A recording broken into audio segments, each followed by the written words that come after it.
10 mai 1940, 14h37, frontière belge. Ils avancent en formation serrée, confiants. 18 Panzer 3 et 4, le fer de lance de la Wehrmacht, leurs chenilles dévorant l'asphalte de la route nationale. Les commandants sortent de leurs tourelles, scrutant l'horizon à la recherche de positions d'artillerie. Ils n'ont aucune idée qu'ils sont observés. Pas par un soldat, pas par un officier d'état-major, par un homme en salopette maculé de terre, debout dans son propre champ, une pelle à la main. L'homme regarde sa montre, attend. Les chars approchent du pont étroit qui enjambe le canal. 300 mètres, 200, 150, maintenant. Il lève la main, fait un geste, et le monde explose. Le pont disparaît dans un rugissement de flammes et de béton pulvérisé. Le char de tête, un Panzer III de 23 tonnes, bascule dans le vide, sa tourelle se détachant dans la chute. Le deuxième percute le premier dans une gerbe d'étincelles. Le troisième tente de freiner, ses chenilles dérapant sur l'asphalte. Trop tard. La colonne blindée tout entière est arrêtée net, piégée entre un canal infranchissable et les champs inondés que cet homme a méthodiquement noyés pendant 3 jours. 18 chars, stoppés par un fermier. Son nom, Marinus van der Lubbe. 29 victoires confirmées contre des véhicules blindés, sans tirer un seul coup de feu. Comment cet agriculteur néerlandais, armé uniquement de pelles, de dynamite agricole et d'une connaissance intime de sa propre terre, est-il devenu l'un des saboteurs les plus redoutables de la Seconde Guerre mondiale? Marinus naît en 1911 dans le polder de Beemster au nord d'Amsterdam. Fils de fermier, petit-fils de fermier, arrière-petit-fils d'ingénieur hydraulique qui avait participé à l'assèchement des terres au XVIIe siècle. Le sang de van der Lubbe charrie 300 ans de combat contre l'eau. Il comprend les digues avant de savoir lire. À 8 ans, il peut calculer le débit d'un canal en observant simplement le mouvement de la surface. À 12 ans, il répare seul une brèche dans la digue familiale pendant une tempête, sauvant 40 hectares de terres cultivables.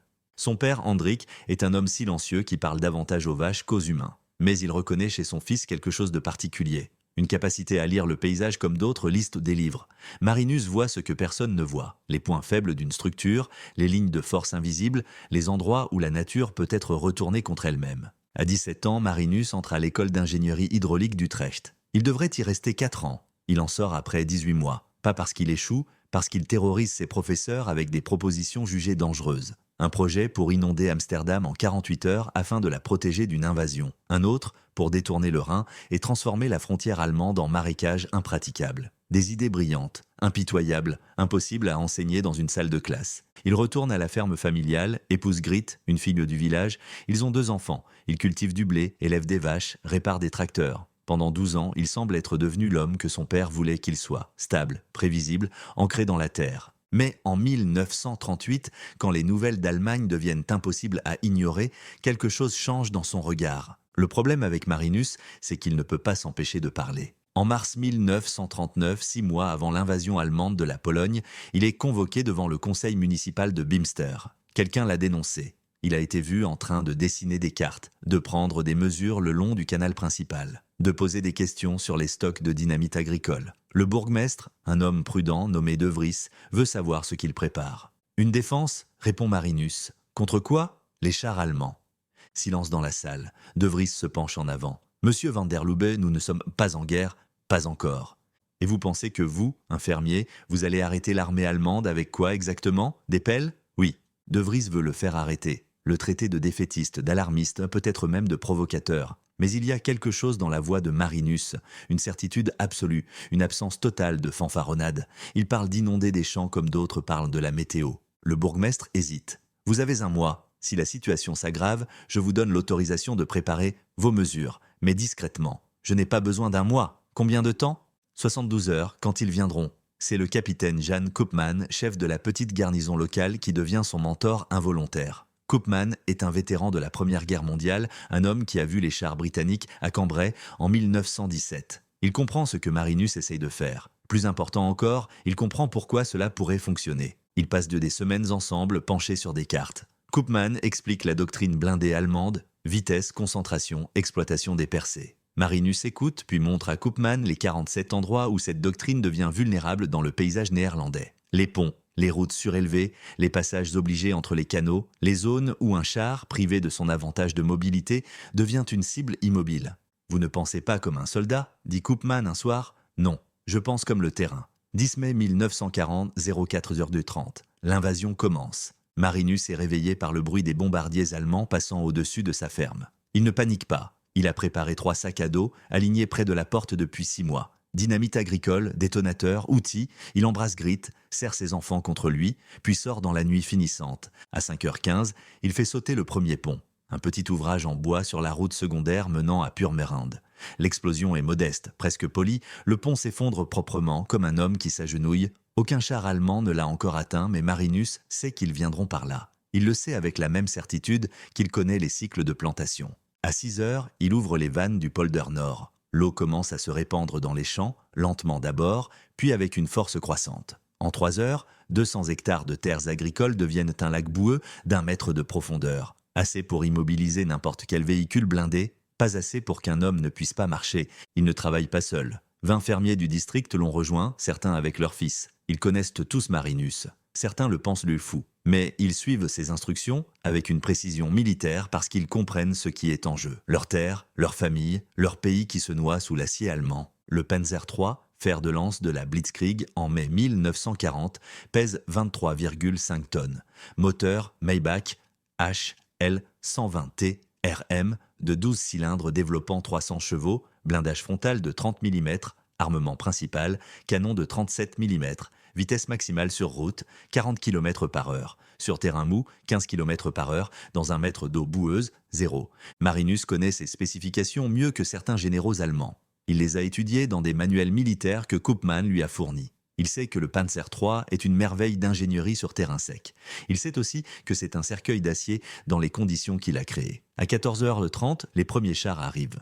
Ce qui se passe ensuite devient légende, mais les détails sont précis, documentés dans les rapports de bataille allemands capturés après la guerre. La 9e Panzer-Division, commandée par le général Alfred Ritter von Ubicki, avance vers Amsterdam le long de 3 axes. L'axe central, la route nationale 7, est considéré comme le plus rapide. C'est là que Marinus frappe. Sa méthode repose sur 4 principes qu'il a développés, affinés, perfectionnés pendant des mois de préparation.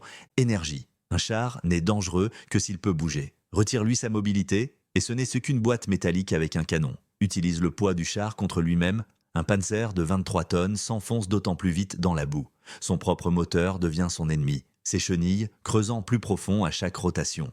Positionnement. Ne combat jamais un char sur terrain ouvert. Force-le dans un couloir, un goulot d'étranglement où il ne peut ni manœuvrer ni se déployer. Les Pays-Bas sont un réseau de ces pièges naturels. Il suffit de savoir lesquels activer. Infrastructure, les chars allemands dépendent des ponts, des routes surélevées, des passages artificiels. Ils sont des créatures de l'ingénierie moderne. Détruis l'infrastructure et tu les ramènes à l'ère des chevaux. Sauf qu'un cheval peut traverser un canal, un char non. Timing, attends que l'ennemi s'engage pleinement. Laisse-le croire qu'il a trouvé un passage sûr. Puis ferme la porte. Un char piégé est un char psychologiquement battu. Son équipage commence à paniquer, à prendre de mauvaises décisions, à devenir prévisible. Le 10 mai, entre 15h et 18h, Marinus et son équipe improvisée stoppent 18 chars sur 3 km de front. Ils ne détruisent pas les chars, ils ne tuent pas leurs équipages. Ils les immobilisent simplement, les forcent à abandonner leurs véhicules. Transforment une colonne blindée en une longue file de fantassins désorientés, pataugeant dans la boue. La transformation est complète. Le fermier maladroit en société devient un chef d'orchestre de sabotage. Chaque explosion est calculée au mètre près. Chaque inondation est chronométrée à la minute. Il ne gaspille rien. Pas un gramme de dynamite, pas une minute de travail. Il a appris à lire non seulement le terrain, mais aussi l'ennemi, anticipant leurs mouvements avec une précision troublante. Les Allemands commencent à le chercher. Ils ne connaissent pas son nom, pas encore. Ils l'appellent Der Wassermann, l'homme de l'eau. Les rapports parlent d'un saboteur qui semble capable de contrôler le paysage lui-même, qui fait apparaître des lacs là où il n'y en avait pas le matin même. Le 11 mai, Marinus arrête 23 véhicules supplémentaires. Des chars, mais aussi des half-tracks, des camions de ravitaillement, une batterie d'artillerie autopropulsée. Sa réputation se répand, d'autres fermiers le rejoignent. Des soldats néerlandais en retraite se greffent à ses opérations. À un moment donné, il commande une force hétéroclite de 80 hommes, la plupart sans formation militaire, armés de pelles et de bâtons de dynamite. Le 12 mai, l'aviation allemande le repère. Des Stukas plongent sur sa position, les bombes créent des cratères dans les champs inondés, mais Marinus et ses hommes sont déjà partis. Ils se déplacent constamment, jamais au même endroit 2 fois. C'est une guerre d'ombre, de timing parfait, de connaissance intime de chaque sentier, chaque fossé, chaque cache dans un rayon de 20 km. Le record s'accumule. 29 véhicules blindés ou semi-blindés immobilisés ou détruits. 64 véhicules de soutien bloqués. 11 ponts détruits.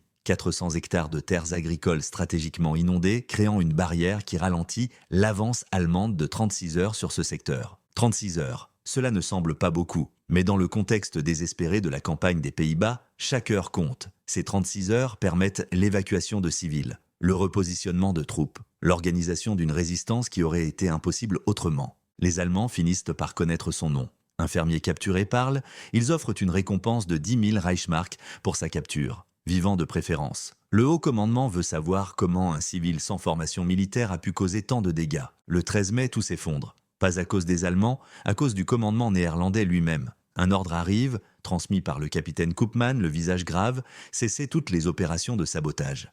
La reine Wilhelmine a fui vers Londres, le gouvernement négocie. La résistance organisée doit cesser pour éviter des représailles contre les civils. Marinus refuse d'abord. « Je peux leur donner encore 2 jours, peut-être 3. » « Marinus, dit Koopman doucement, c'est terminé. Non, c'est juste commencé. Je sais où ils vont passer demain, je peux...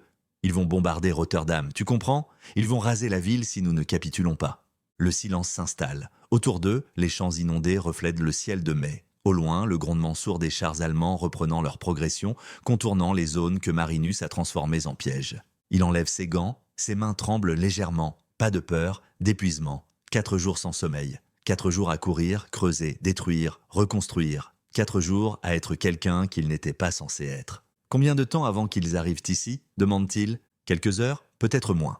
Marinus regarde sa ferme au loin, les murs blancs, le toit rouge, le verger de pommiers que son grand-père a planté. Tout cela sera occupé d'ici ce soir. Alors nous avons le temps pour une dernière chose. Le 14 mai, à 11h15, Marinus se présente volontairement au poste de commandement allemand établi à Bimster. Il porte sa meilleure veste, celle qu'il réserve pour les mariages. Ses bottes sont propres. Il a les mains dans les poches. L'officier qui le reçoit est un major de la 9e Panzerdivision. Un Prussien de la vieille école qui a combattu en Pologne, qui pense tout connaître de la guerre moderne. Il regarde ce fermier néerlandais avec un mélange de curiosité et de mépris. « Vous êtes Van der Lubbe ?»« Oui. Vous admettez avoir saboté des équipements militaires allemands ? Oui. Pourquoi vous rendre maintenant ?» Marinus hausse les épaules. La guerre est finie. Le major se penche en avant. « Vous avez causé des dégâts considérables. Vous avez tué des soldats allemands. » Non. Pour la première fois, Marinus montre de l'émotion. « Je n'ai tué personne. J'ai détruit des machines. J'ai inondé des champs. Mais je n'ai pas tué. C'est vrai. » Dans toute sa campagne de sabotage, Marinus a méthodiquement évité les pertes humaines. Il attend que les équipages sortent des chars avant de les piéger. Il détruit les ponts avant ou après le passage des colonnes, jamais pendant. C'est une distinction importante pour lui. Peut-être la seule chose qui lui permet encore de se regarder dans un miroir, le major ne sait pas quoi faire de lui. Selon les lois de la guerre, Marinus devrait être fusillé comme franc-tireur. Mais techniquement, il n'a jamais tiré un coup de feu. Et il y a quelque chose dans sa reddition volontaire qui complique les choses. Si les Allemands l'exécutent, ils en font un martyr. S'ils l'emprisonnent, ils donnent à d'autres l'idée de l'imiter. Finalement, après 3 jours de détention, Marinus est relâché avec un avertissement. L'occupant a besoin de fermiers pour nourrir l'armée. Les terres doivent être réparées, drainées, remises en culture. Qui mieux que Van der Lubbe pour faire ce travail? C'est une ironie que Marinus n'apprécie pas. Pendant les 5 années suivantes, il reconstruit méticuleusement tout ce qu'il a détruit. Les ponts, les digues, les systèmes de drainage. Il le fait lentement, délibérément, avec la même précision qu'il a mise à les détruire. Les Allemands pensent qu'ils coopèrent. En réalité, ils mémorisent chaque faiblesse, chaque point vulnérable, chaque modification apportée par l'occupant. Il ne sabote plus rien, pas parce qu'il a abandonné, parce qu'il attend. Qu'est-ce qui rendait Marinus si efficace? Les analystes militaires qui étudiaient son cas après la guerre identifient 3 facteurs principaux. Premièrement, sa connaissance intime du terrain. Il n'avait pas besoin de cartes. Le paysage était gravé dans sa mémoire avec une précision topographique. Chaque courbe de niveau, chaque point bas, chaque ligne de drainage. Il voyait le terrain non pas tel qu'il était, mais tel qu'il pouvait devenir.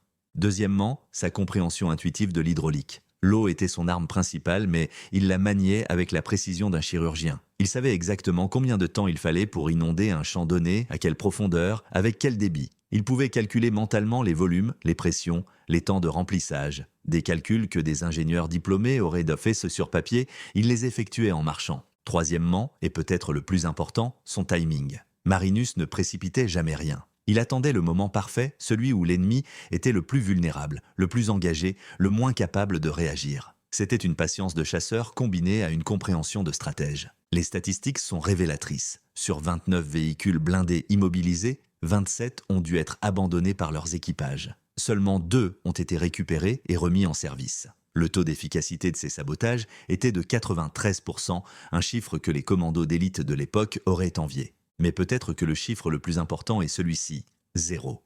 0 perte civile causée par ces actions. 0 perte parmi ses propres hommes. Dans une guerre qui a tué des millions, Marinus a mené une campagne de sabotage presque chirurgicale, infligeant un maximum de dégâts avec un minimum de sang versé. Il y a une correspondance parfaite entre l'homme et sa méthode. Marinus était un créateur, pas un destructeur. Un fermier qui comprenait les cycles de croissance, la patience nécessaire pour cultiver. Même dans la destruction, il gardait cette mentalité. Il ne détruisait pas aveuglément, il taillait, élaguait, façonnait le terrain pour qu'il devienne une défense. En septembre 1944, les Alliés libèrent les Pays-Bas. Marinus émerge de 5 années d'occupation avec sa famille intacte, sa ferme intacte et une liste de 57 installations allemandes qu'il a méticuleusement cartographiées. Il ne devient jamais célèbre. Les Néerlandais ont d'autres héros à célébrer, des résistants qui ont sauvé des Juifs, des agents secrets qui ont transmis des renseignements cruciaux. Marinus, lui, a juste noyé quelques champs et fait sauter quelques ponts pendant 4 jours en mai 1940. Ce n'est pas le genre d'histoire qui fait les premières pages des journaux. Le gouvernement néerlandais lui décerne discrètement la Croix de bronze en 1946. La cérémonie a lieu dans le bureau d'un fonctionnaire à La Haye, pas de fanfare, pas de photographe, juste Marinus, Griet et un sous-secrétaire embarrassé qui ne sait pas exactement pourquoi on lui a demandé de remettre cette médaille. Pour acte de bravoure exceptionnel, lit le fonctionnaire. Marinus accepte la médaille, la range dans sa poche et rentre chez lui en train. Il ne la montrera jamais à personne. Mais il y a quelque chose qu'il fait, quelque chose que personne ne remarque au début. En 1947, il publie un petit manuel technique, imprimé à compte d'auteur, intitulé « Défense hydraulique passive des terres basses ». 120 pages denses de diagrammes, de calculs, d'études de cas, c'est un livre technique destiné aux ingénieurs et aux planificateurs militaires. Il n'y mentionne jamais son nom, jamais son expérience personnelle. Mais chaque page respire l'expertise pratique de quelqu'un qui a réellement fait ce qu'il décrit. Le livre ne se vend qu'à 300 exemplaires. Mais l'un de ces exemplaires finit sur le bureau d'un général israélien en 1956. Un autre est traduit en finnois en 1959. Un troisième devient la base d'un cours à l'école d'ingénierie militaire néerlandaise en 1963. L'héritage de Marinus ne réside pas dans ses médailles ou sa célébrité. Il réside dans ces 300 copies d'un manuel que presque personne n'a lu, mais qui a influencé la pensée tactique de 3 générations d'ingénieurs militaires. Il meurt le 5 mai 1975, 35 ans jour pour jour après l'invasion allemande. L'ironie de cette date n'échappe à personne dans sa famille. C'est une crise cardiaque rapide et sans douleur. Il était dans son champ, en train de vérifier l'état d'une digue qu'il avait réparée la semaine précédente. Il s'effondre, la main sur le cœur, le regard tourné vers le canal qu'il a traversé des milliers de fois. Griet le trouve 1 heure plus tard. Elle ne pleure pas tout de suite. Elle reste debout à côté de lui, regardant le même canal, se demandant ce qu'il voyait dans ses derniers instants. Un champ de bataille, un avenir qui n'a jamais existé. Les funérailles sont modestes, ses enfants sont là, maintenant adultes, avec leur propre famille. Quelques voisins, le pasteur local qui n'a jamais vraiment connu Marinus, personne du gouvernement, personne de l'armée. Le capitaine Koopman est mort depuis 10 ans. Mais il y a un homme au fond de l'église que personne ne reconnaît. Un vieil homme en costume sombre, visage buriné, décoration militaire sur la poitrine. Il reste pendant toute la cérémonie, puis s'approche de Griet. « Je suis Alfred von Ubicki », dit-il en néerlandais approximatif. « Général à la retraite, je voulais présenter mes respects. » Griet le regarde sans comprendre. « Votre mari, continue von Ubicki, m'a appris quelque chose d'important en 1940. Il m'a appris qu'un char n'est qu'une machine, et qu'une machine peut toujours être battue par un homme qui connaît le terrain. »